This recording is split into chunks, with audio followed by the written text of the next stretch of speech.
اعوذ باللہ من الشیطان الرجیم بسم اللہ الرحمن الرحیم نحمدہ ونصلی ونسلم علی رسولہ النبی الکریم اما بعد فاعوذ باللہ من الشیطان الرجیم بسم اللہ الرحمن الرحیم اللہم صلی علی سیدنا و مولانا محمد وعلی آلہ وصحبہ وبارک وسلم۔ معزز طلباء و طالبات و معزز سامعین گرامی، السلام علیکم ورحمۃ اللہ وبرکاتہ۔ آج الحمدللہ ہم گلستان سعدی کے 12ویں لیکچر میں حاضر ہیں۔ آج انشاءاللہ العزیز ہم گلستان سعدی کے پہلے باب کی 5ویں حکایت پڑھیں گے۔ تو چلتے ہیں بلا تاخیر ہم آج کے سبق کی طرف۔ اسکرین کے اوپر توجہ سے آج کا سبق دیکھیں۔ شیخ سعدی رحمۃ اللہ علیہ 5ویں حکایت میں آپ لکھتے ہیں: سرہنگ زادہ را دیدم بر در سرائے اغلومش۔ شیخ سعدی رحمۃ اللہ علیہ آپ لکھتے ہیں کہ میں نے ایک سپاہی کے لڑکے کو دیکھا، سپاہی کے بیٹے کو دیکھا، اغلومش بادشاہ کے دروازے پر، یعنی میں نے اغلومش بادشاہ کے دروازے پر ایک سپاہی کے بیٹے کو دیکھا، سپاہی کے لڑکے کو دیکھا کہ عقل و قیاست و فہم و فراست زائد الوصف داشت ہم، کہ وہ بہت زیادہ عقل و فراست، فہم و فراست، دانائی اور حکمت میں بہت آگے بڑھ چکا تھا۔ بہت زیادہ زائد الوصف داشت ہم،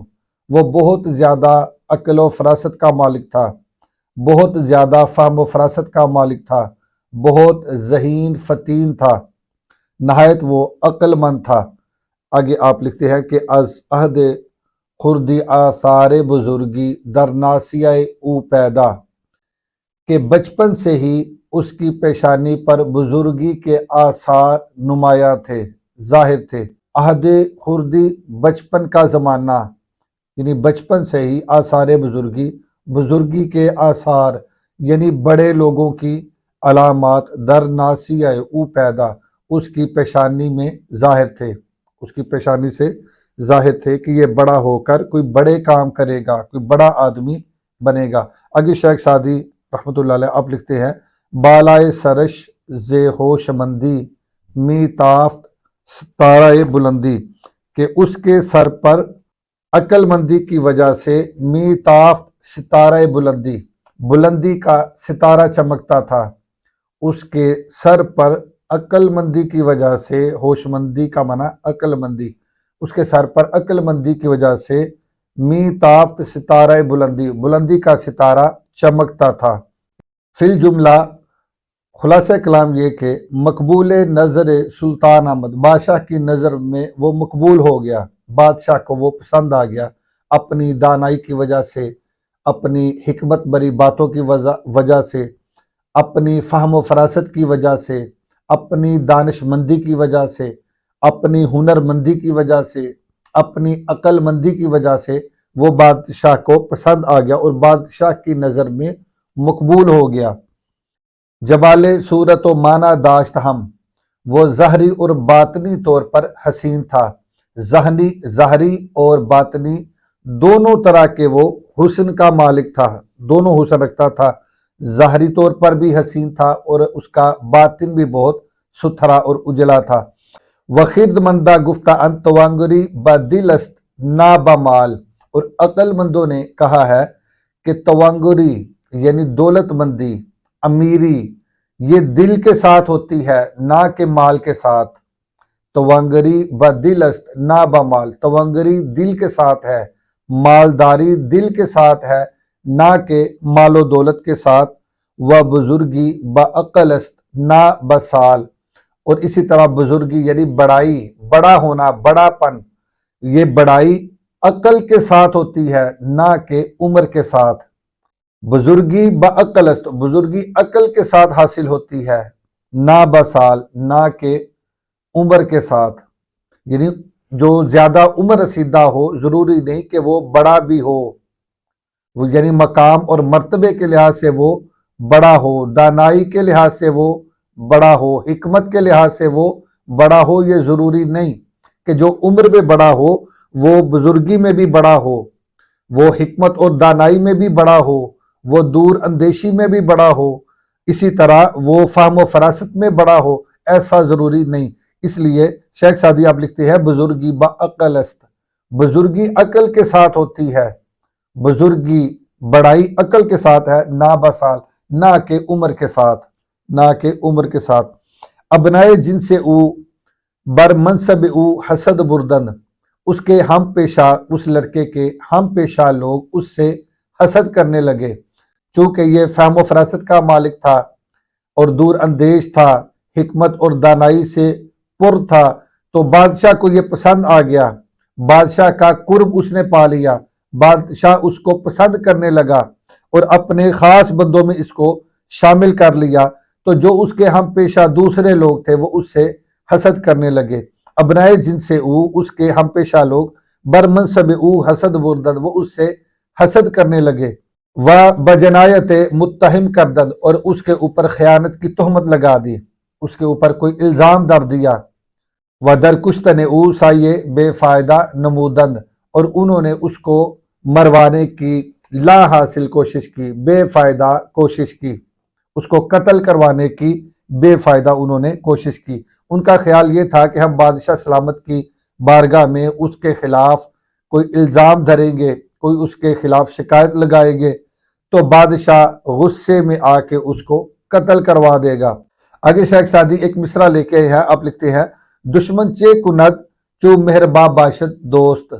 یعنی دشمن تمہارا کیا بگاڑ سکتا ہے کہ جب دوست ہی مہربان ہو،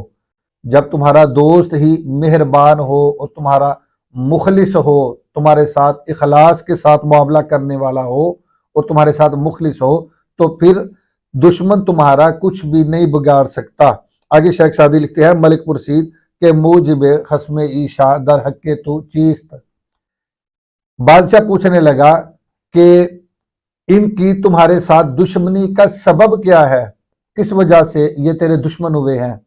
بادشاہ اس لڑکے سے پوچھنے لگا کہ یہ جو میرے ہم پیشہ دوسرے افراد ہیں وہ تیرے دشمن کیوں ہیں، ان کی دشمنی کا سبب کیا ہے۔ گفت، اس نے کہا در سایہ دولت خدا وندی دامہ ملک ہو ہم گنارا راضی کردم، اس نے کہا کہ بادشاہ سلامت کا سایہ ہمیشہ قائم و دائم رہے اور اس کی سلطنت ہمیشہ قائم رہے، کہنے لگا کہ ہم گنارا راضی کردم، میں نے تمام کو راضی کر لیا ہے، تمام لوگوں کو راضی کر لیا ہے، مگر حسودہ کے راضی نمی شوند، مگر جو حاسد لوگ ہیں وہ مجھ سے راضی نہیں ہوئے، حاسد لوگ وہ مجھ سے راضی نہیں ہوئے اور وہ مجھ سے راضی نہیں ہو سکتے، الا بزوال نعمت من، سوائے اس کے کہ جو مجھے مقام اور مرتبہ حاصل ہوا ہے اور جو مجھے بادشاہ کا قرب حاصل ہوا ہے، جو مجھے نعمت حاصل ہوئی ہے، اس کے زوال کے سوا وہ مجھ سے راضی نہیں ہو سکتے۔ اگر یہ نعمت مجھ سے چھن جائے اور میں زوال پذیر ہو جاؤں تو پھر میرے حاسد مجھ سے راضی ہو سکتے ہیں، اس کے علاوہ میرے حاسد مجھ سے راضی نہیں ہو سکتے۔ الا بزوال نعمت من، وہ میری نعمت کے زوال کے ساتھ ہی راضی ہو سکتے ہیں، اس کے علاوہ وہ مجھ سے راضی نہیں ہو سکتے۔ دولت و اقبال خداوندی باقی بات، آگے وہ دعائیہ کلمات کہتے ہیں، دعائیہ جملہ کہتے ہیں کہ بادشاہ کا اقبال ہمیشہ، اس کا روب دبدبہ ہمیشہ قائم و دائم رہے، قائم و دائم رہے۔ تو مراد یہ کہ وہ لڑکا کہنے لگا کہ بادشاہ سلامت، یہ جو مجھے مقام حاصل ہے اس کی وجہ سے تو وہ مجھ سے حسد کرتے ہیں، یہ مجھے رتبہ جو حاصل ہوا ہے اسی کی وجہ سے تو وہ مجھ سے حسد کرتے ہیں، یہ جو مجھے آپ کا قرب حاصل ہوا ہے اسی لیے تو وہ مجھ سے حسد کرتے ہیں۔ اگر یہ مقام، یہ مرتبہ، یہ قرب، یہ روب، یہ دبدبہ اور یہ نعمت اور یہ مقام اگر مجھ سے چھن جائے تو پھر میرے حاسد مجھ سے راضی ہو سکتے ہیں، اس کے علاوہ حسد کرنے والے مجھ سے راضی نہیں ہو سکتے۔ آگے شیخ سعدی کتاب لے کے یہاں آپ لکھتے ہیں توانم ای کے نیازارم اندرون کسے، میں یہ تو کر سکتا ہوں کہ میں کسی کے دل کو نہ دکھاؤں، میں کسی کو تکلیف نہ پہنچاؤں، یہ تو میں کر سکتا ہوں کہ کسی کو تکلیف نہ پہنچاؤں۔ حسود راچے کنم کہ زے خود بارنج دارست، مگر حاسدوں کا میں کیا کروں کہ وہ خود حسد کی وجہ سے تکلیف میں ہے، یعنی ان کا جو حسد ہے وہ حسد ہی ان کو تکلیف میں مبتلا کیے ہوئے ہے، وہ حسد ہی ان کو تکلیف پہنچاتا رہتا ہے، میں حاسدوں کا کچھ نہیں کر سکتا۔ بے میر تا رہی اے حسود کی رنجیست کہ از مشقت او با مرگ نہ توارست۔ شیخ سعدی رحمۃ اللہ علیہ آپ لکھتے ہیں کہ اے حاسدو تم مر جاؤ، اے حاسدو تم مر جاؤ، بے میر تا بے رہی، اے حاسدو تم مر جاؤ تاکہ تم رہائی پاؤ، تاکہ تم چھٹکارا پاؤ اس رنج سے، اس تکلیف سے، اس رنج اور اس تکلیف سے کہ از مشقت او جز با مرگ نہ توارست، کیونکہ سوائے موت کے تم اس تکلیف سے چھٹکارا نہیں پا سکتے، سوائے موت کے تم اس تکلیف سے، یہ جو حسد کی تکلیف ہے اس سے تم چھٹکارا نہیں پا سکتے۔ آگے شیخ سعدی رحمۃ اللہ علیہ آپ لکھتے ہیں شور بختہ با آرزو با خواہند، بد بخت لوگ یہ آرزو اور تمنا رکھتے ہیں اور وہ چاہتے ہیں، کیا چاہتے ہیں؟ مقبلہ راز والے نعمت و جا، جو اچھے نصیب کے مالک ہے، جو نصیبہ ور ہے، ان سے نعمت، رتبے اور مقام کا زوال چاہتے ہیں، ان کی نعمت کا زوال چاہتے ہیں، ان کے مقام و مرتبے کا زوال چاہتے ہیں۔ بد بخت لوگ وہ آرزو رکھتے ہیں اور وہ چاہتے ہیں، کیا چاہتے ہیں؟ مقبلہ راز والے نعمت و جا، مقبول بندے یعنی جو نصیبہ ور ہیں، اچھے نصیب کے مالک ہیں، ان کی نعمت کا زوال چاہتے ہیں تاکہ وہ نعمت ان سے چھن جائے، ان کا مقام، ان کا رتبہ، ان کا مرتبہ ان سے چھن جائے، وہ اس مقام اور رتبے سے گر جائیں، وہ زوال پذیر ہوں، یعنی بد بخت لوگ یہ چاہتے ہیں۔ آگے شیخ سعدی رحمۃ اللہ علیہ آپ لکھتے ہیں گر نہ بیند بروز شپرہ چشم چشمہ آفتاب را چے گناہ۔ شیخ سعدی رحمۃ اللہ علیہ آپ لکھتے ہیں نہایت خوبصورت شعر، اگر دن کے وقت چمگادڑ کی آنکھ نہیں دے سکتی چشمہ آفتاب را چے گناہ، تو اس میں آفتاب کا کیا قصور ہے؟ چمگادڑ اگر دن کے وقت نہیں دیکھ سکتے تو اس میں آفتاب کا، سورج کا کیا قصور ہے؟ آگے شیخ سعدی لکھتے ہیں راست خواہی ہزار چشم چنا کور بہتر کے آفتاب سیاہ، راست خواہی ہزار چشم چنا کور بہتر کے آفتاب سیاہ، کور بہتر کے آفتاب سیاہ۔ آپ لکھتے ہیں کہ اگر تو سچ چاہتا ہے، مراد یہ کہ سچ کہلوانا چاہتا ہے اور سچ سننا چاہتا ہے، تو ایسی ہزاروں آنکھیں کور بہتر، وہ اندھی ہو جائے، اندھی ہو جائے یہی بہتر ہے، کور بہتر، وہ اندھی ہو جائے یہی بہتر ہے، کس چیز سے؟ کہ آفتاب سیاہ، کہ آفتاب سیاہ ہو جائے، کہ آفتاب یعنی سورج سیاہ ہو جائے۔ تو جو سورج کو سیاہ دیکھنا چاہتے ہیں تو ایسی آنکھیں اندھی ہو جائے یہی بہتر ہے، کیونکہ سورج تو پھر سورج نہ رہا اگر وہ سیاہ ہو گیا۔ مراد یہ کہ جس کو اللہ تعالیٰ نے نعمت سے نوازا ہے، دولت سے نوازا ہے، بلند مقام و مرتبے کے ساتھ نوازا ہے، تو اس کے مرتبے کو چھن جانے کی دعا کرنا یا ان کے مرتبے کے زوال کی آرزو رکھنا، یہ بدبختوں کا وتیرہ ہے۔ ایسے بدبخت اور ایسے حاسد مر جائے تو یہی بہتر ہے،